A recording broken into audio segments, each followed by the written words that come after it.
I'm here sweating in humid Jakarta, Indonesia to moderate a session on fashion at the not Kellogg like the cereal, but Kellogg, Northwestern University, Chicago Kellogg, at the Kellogg Innovation Network ASEAN Forum, and then to speak on global halal lifestyle trends. But let's get into this. Law 10, infection. Avoid the unhappy and unlucky. You can die from someone else's misery. Emotional states are as infectious as disease. You may feel you are helping the drowning man, but you are only precipitating your own disaster. The unfortunate sometimes draw misfortune on themselves. They will also draw it on you. Associate with the happy and fortunate instead. Greene tells a story of Marie Gilbert, who took on the name Lola Montez. By 1845, her career was suffering as a struggling dancer and actress. Long story short, Greene describes a story of man after man, rich, powerful, of all ages, mesmerized by Lola's beauty. But what truly sucked them into her dark world was her intense personality. Her instability made her such an intense character that I believe either men were super repulsed by her or captivated by her existence. When they figured it all out, her true being that is, it was too late. The men who were drawn into her realm of misery had horrible endings. All of them. One of her first lovers insulted one of the best shooters in Paris after getting into an argument about Lola. He was challenged to a duel and was killed. The next lover was King Ludwig of Bavaria.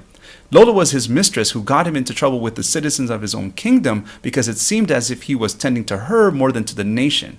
After mustering the courage to kick her out, but not until she was paid, he was later forced to step down as king. The next lover in England, who had a disastrous relationship with her as well, after leaving Lola, lost his position in the army, left the UK for life in Portugal because of the shame, lived in poverty, and died shortly after in a boating accident. Another man, a few years later, who tried to publish Lola's autobiography, went bankrupt. Lola then moved to California. She took this thing international. Married this young man who she had a stormy marriage with. What a surprise. Left him for another man, which made him fall into a deep depression that followed this young guy until his death 4 years later. She was the epitome of darkness. People like Lola with this infecting type of character are like this because, according to Greene, and I quote, it stems from an inward instability that radiates outward, drawing disaster upon itself. There is almost a desire to destroy and unsettle. You could spend a lifetime studying the pathology of infecting characters, but don't waste your time. Just learn the lesson. When you suspect you are in the presence of an infector, don't argue, don't try to help, don't pass the person on to your friends, or you will become enmeshed. Flee the infector's presence or suffer the consequences. Greene goes on by saying that their miseries are self-inflicted because of their poor judgment and their unsettling effect on others. Therefore, avoid these unfortunate and doomed people at all costs. And then the author goes on to cite the famous but tragic story of Brutus, Cassius, and Julius Caesar. The hater, Cassius, who was constantly unhappy and envious, was passed up for a position by Julius, which was then given to Brutus. This made Cassius boil. Brutus, a man who devoted himself to the Republic, did not care for Caesar's dictatorship, so both Brutus and Cassius had issues with Julius, but Brutus's disdain was nowhere near Cassius's. As you can see where this went, Cassius infected Brutus, who would have become the leader if he was just patient. But instead, Brutus fell to the conspiracy that led to Julius Caesar's death. None of this would have happened if Brutus would have steered clear of Cassius and his constant hating. The lesson here, stay away from haters. Greene asks, then answers his own question. How can you protect yourself against such insidious viruses? The answer lies in judging people on the effects they have on the world, and not on the reasons they give for their problems. Infectors can be recognized by the misfortune they draw on themselves, their turbulent past, their long line of broken relationships, their unstable careers, and the very force of their character. To drive his point home, Greene employs a rule taught to me by my teachers.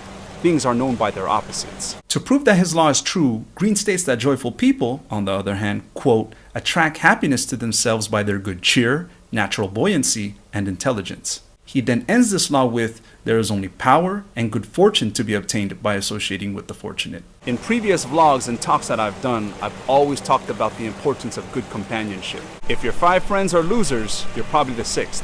If your 5 friends are lazy, you're probably the 6th. And if your 5 friends are successful, you're probably the 6th. Unfortunate and ill-fated people always blame their misfortunes on everything and everyone else but themselves. They never take responsibility for their own screw-ups. Greene kept referring to these individuals as infectors. This strong infecting power is so intense that it draws people in, especially those who like to solve problems, people who are constantly giving and thinking of others before themselves. And there's nothing wrong with that, but it needs to be used wisely. Remember that when you're in a plane ready to take off, the flight attendant tells you, in the case of an emergency, put your oxygen mask on first before putting oxygen masks on others. You can't help a child, for example, if you're unconscious. To add on to the power of association, I remember reading Robert Cialdini's book, Influence, The Power of Persuasion, which I highly recommend.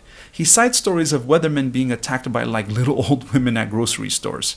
Interestingly, weathermen are often the victims of verbal and physical abuse and are often threatened with physical violence for the fact that they reported bad weather accurately. As Shakespeare said, the nature of bad news infects the teller. Basically, messengers are killed because of the messages they deliver. So stay away from the negative and keep the company of the positive. Well, that's all I have for Law 10. Infection. Avoid the unhappy and unlucky. And when you do, according to Greene, you're able to attain some power. Signing out from Jakarta, Indonesia. Take care and be awesome. Peace. Time to go swimming.